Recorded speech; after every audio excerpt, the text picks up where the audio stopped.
my home recipe for my home.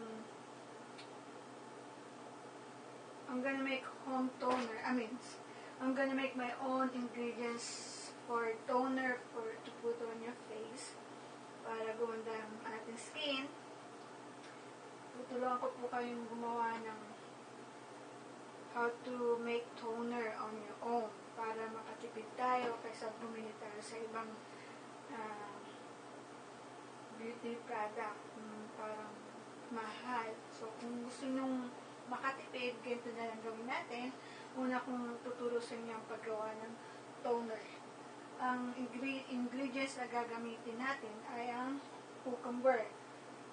Gagamitin niyo po whole cucumber, 1 cucumber. And then, ang gagamitin natin na apple cider. It's up to you if you want to use apple cider or white vinegar. This one is distilled white vinegar. It's only have a 5%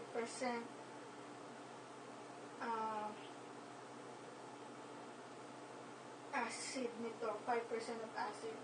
And then, ang gagamitin po natin isang empty bottle na hindi na ginagamit to put the vinegar and cucumber together. Dito niya ilalagay. This is for the toner, okay? And then, ang gagamitin po natin yung ito po, strainer. I-strain natin yung juice ng cucumber. Once na-strain nyo na ang cucumber, lilipat natin dito. Okay? Ang paggawa nito, chachap-chapin natin siya ng mga 2 inch each. Okay? Pasensya na kayo, nandito yung mga alaga ko. Ayaw nila akong pabayaan. So, hayaan na lang natin sila. I'm sorry kung nabubulol ako kasi dito may retainer pa ako. Ano pa ba? So, simulan na natin paggawa. Okay?